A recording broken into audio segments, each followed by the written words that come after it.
The galaxy believed humans would always follow the rules. They believed humans would stay quiet, stay small, and never challenge the powerful alien empires that controlled everything. For many years, humanity tried to do exactly that. They kept the peace. They obeyed the laws. They followed the Galactic Treaty that said one thing very clearly: humans are not allowed to build warships. But the galaxy never understood one truth about humanity.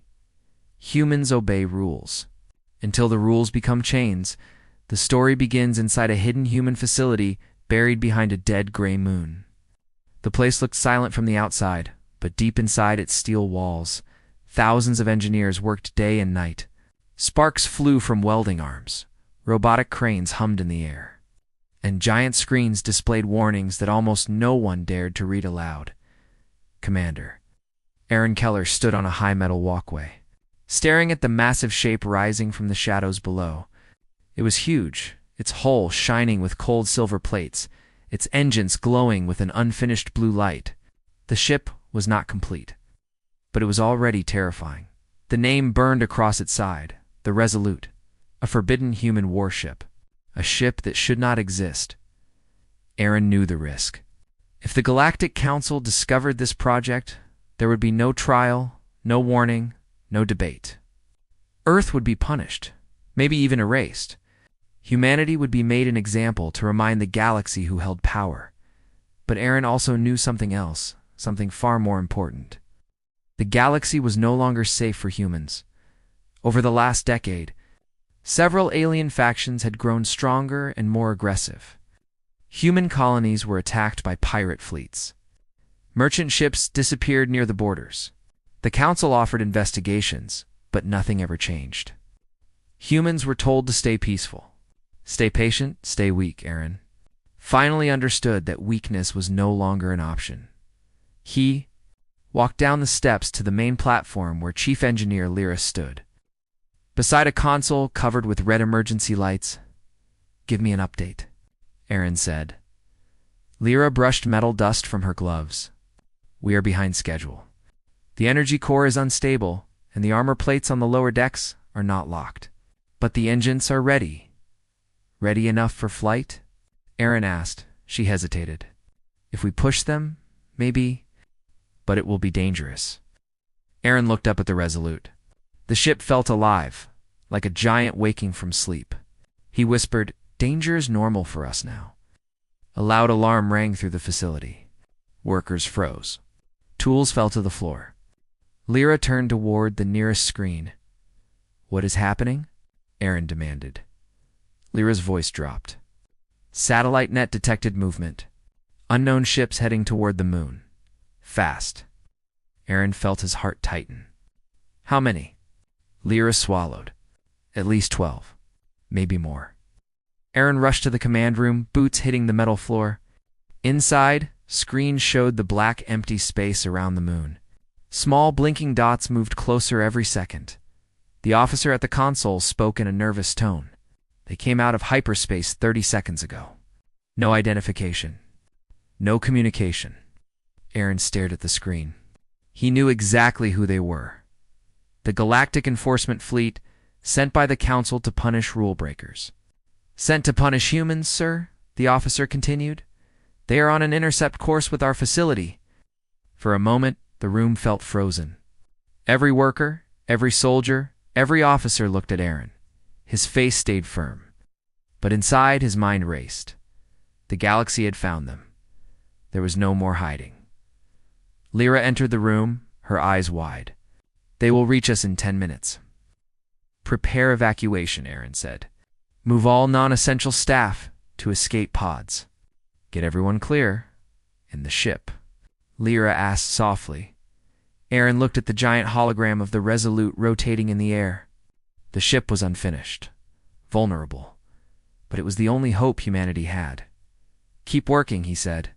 "We are launching her today." Lyra's voice cracked. "But she is not ready." "She does not have to be ready," Aaron answered. "She only has to survive." Outside the moon's surface, the alien fleet approached like a wall of metal and fire. Their ships were sleek, sharp, and deadly.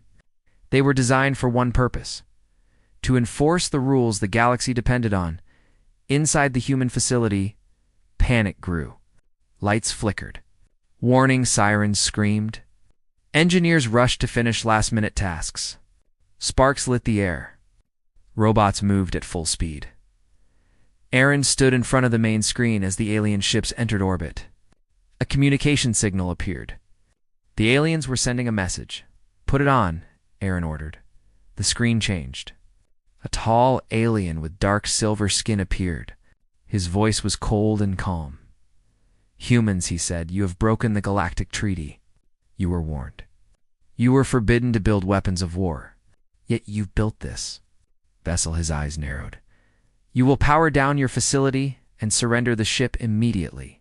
This is your only chance to avoid complete destruction." The message ended. Silence filled the command room. Data felt the weight of the moment settle on his shoulders. He thought about Earth, about the colonies, about the future of his people. He turned to his officers. "Send a reply," he said. "What message, sir?" the officer asked. Aaron stepped forward, eyes burning with resolve. "Tell them no." Inside the hangar, the Resolute's engines began to glow brighter and brighter, casting long shadows across the metal floor. Humanity had made its choice. The ultimatum was ignored, and the galaxy was about to learn why that was the biggest mistake they ever made. Asterisk. The alien fleet moved into position above the dead gray moon, their ships forming a cold ring of steel around the hidden human facility. The sky outside turned darker as their shadows passed over the moon's surface. Inside the base, tension rose like a storm waiting to explode. Commander Aaron Keller stood on the main command deck, his jaw locked tight. A screen showed the alien cruisers slowly lowering their weapons. They were not here to threaten. They were here to act. Chief Engineer Lyra rushed toward Aaron with a tablet in her hand. "Aaron, we cannot keep them waiting. They will fire if we do not respond." Aaron looked at her calmly. "We sent our answer. Now we hold our ground." Lyra hesitated. "Holding ground means dying, not if the Resolute flies," Aaron replied. The facility shook violently as one of the alien cruisers fired a warning shot across the moon's surface, a thin beam of red light that sliced through rock like a knife through smoke. The ground rumbled beneath their feet. The aliens were not patient. They were not here to negotiate. They were here to destroy the unfinished human warship before it could ever take flight. Aaron turned to his officers. "Begin defensive protocol. Activate shields around the hangar." "Yes, sir." Bright blue barriers lit up around the entire structure. The shields flickered weakly. They were old, they were borrowed, and they were never meant to protect against a real galactic fleet. But they were all the humans had. Outside, the alien commander stood on the bridge of his cruiser, glaring at the energy readings coming from the human moon base. His second officer stepped forward. "Sir, humans refuse to surrender. The ship remains powered." The alien commander's voice was low. "Begin targeting sequence. Disable the facility. Do not destroy the moon. The Council wants the humans alive." "But sir," the officer said carefully, "they have built a warship." The commander narrowed his eyes. "A warship cannot save them. They will break like glass." Inside the human base, workers moved like lightning. Tools flew from hand to hand. Sparks burst from machines.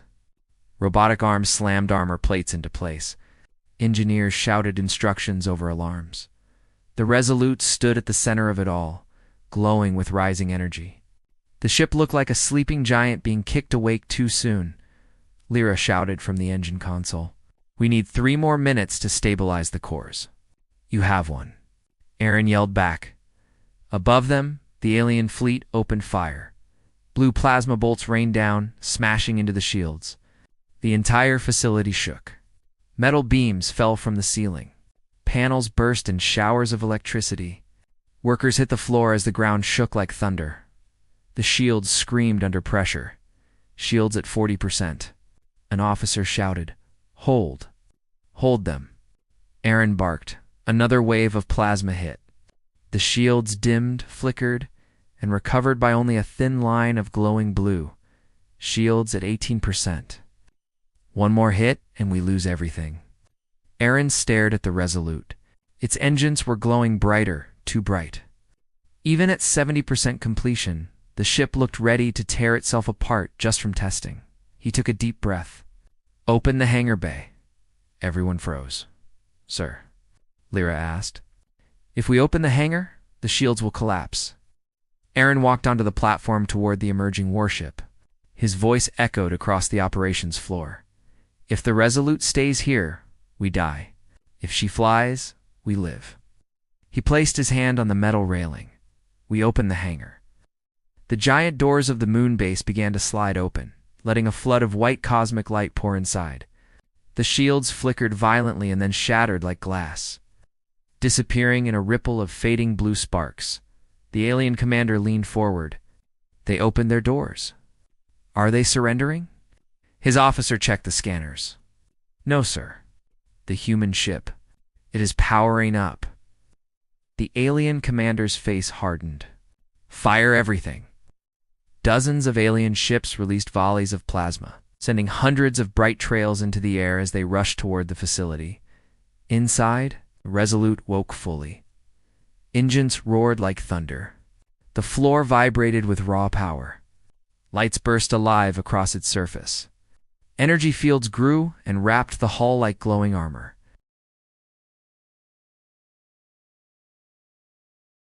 Lyra screamed over the noise. "Aaron, the core is unstable. If you launch now, she may explode." Aaron looked at the massive ship and finished, untested, unsafe, and spoke with a steady, fearless voice. "She won't explode. She's a human ship." And then he shouted, "Launch the Resolute." The warship lifted from the hangar floor with a roar that shook the air. Dust and smoke spiraled around it as it rose. Workers watched with wide eyes. Some cried, some smiled. All of them felt the same thing: hope. As the Resolute cleared the hangar, a wave of alien plasma fire hit its forward shields. The entire ship flashed white from the impact. "Shields holding," Lyra reported, "but not for long." The alien commander stared in disbelief. "Is it flying? That ship is not complete." "No readings of weakness, sir," the officer responded. "It is strong." The alien commander narrowed his eyes. "Destroy it." Aaron's voice echoed across the Resolute's bridge. "Turn fire." The ship's main cannon charged, a glowing blue sphere of compressed energy forming at the front of the ship. It was unstable, experimental, and designed in secret. The weapon fired. A colossal shockwave burst outward, not to destroy, but to disable. A ring of blue energy expanded across space, passing through the alien fleet like a silent storm. One by one, alien ships powered down. Lights went dark. Engines failed. Weapons died. The alien armada floated helplessly in space. The alien commander stared at his powerless controls in shock. What kind of weapon did the humans build? Aaron looked at the darkened alien ships with calm eyes. This is only the beginning. The Resolute had fired its first shot. It was not a shot of destruction. It was a shot of warning. A shot that said, humanity is no longer afraid. Asterisk, the alien fleet drifted in silent darkness. Their engines dead, their weapons disabled, their pride shattered. The shockwave from the human warship had rolled through space like a silent tide, stealing every spark of power from their advanced ships. For the first time in centuries, the enforcers of the Galactic Council had been stopped by humans. Inside the Resolute, Commander Aaron Keller stood at the center of the bridge, watching the floating alien cruisers on the main screen. Officers stared in disbelief. No one cheered. No one spoke. They simply stood there, trying to understand what they had done. Chief Engineer Lyra broke the silence. "Aaron, we did it. We really did it." Aaron nodded slowly. "Yes. But this is only the beginning." The bridge lights flickered hard. The ship groaned, as if the metal itself could feel fear. Lyra rushed to the console. "The power core is unstable again. If we push the engines too hard, we risk a total breakdown." Aaron walked to her screen. "Can we keep her flying?" "Yes," she said, "but not forever." Aaron looked around the bridge. His officers were tired, sweaty, shaken, but their eyes were alive. Then we use the time we have. He said. Before anyone could ask what he meant, a loud beeping echoed across the bridge. Communications Officer Wren spoke quickly. Sir, incoming signals? From multiple sectors. More alien fleets? Aaron asked. Wren shook his head, his voice shaking in confusion. No, sir. They are messages, not threats. Put them on. The screen shifted. Dozens of alien faces appeared, some tall, some short, some with glowing skin, some with 3 eyes. They were leaders from different worlds, all speaking at once. A deep-voiced, blue-skinned alien spoke first. Human Commander, is it true? You built a warship powerful enough to stop the Council's enforcers? Another alien joined in, her scales shining gold. Did you disable them without killing anyone? A smaller alien with thin arms leaned closer to his camera. If so, you have done something no other species has ever managed. Aaron did not expect this reaction. He straightened his posture. We did not build this ship to conquer, he said. We built it because our people were left unprotected. We built it because the galaxy ignored our cries for help. We built it because peace without freedom is not peace at all. The aliens on screen exchanged looks. The golden-scaled leader spoke again. Council controlled us for centuries. They set rules that protected the strong and weakened the weak. If you defied them and survived, you may have given hope to many. Aaron felt something shift inside him. Are you asking for help? The blue-skinned alien lowered his head. Yes, our world has suffered under the Council. We want to stand with someone who does not fear them. More alien voices followed. Help us break free. Help us fight the tyrant species. Help us change the galaxy. Aaron looked at Lyra. Her eyes were wide with disbelief. Lyra whispered Aaron. They are asking humans to lead them. For the first time since the project began, Aaron felt the true weight of the Resolute. This ship wasn't just a weapon. It was a symbol, a message, a spark in a dark galaxy. Before he could respond, an alarm blared across the bridge. Wren yelled, Commander. New contact, large fleet entering the system. The screen switched to the sensor map. The air on the bridge turned cold. Hundreds of ships appeared from hyperspace, bigger, darker, sharper than the Enforcer fleet. The symbol on their hull was unmistakable. The Zathri Dominion. One of the founding species of the Council, the species that pushed hardest to ban human warships. Lyra whispered. They brought their entire armada. The Zathri flagship opened communications.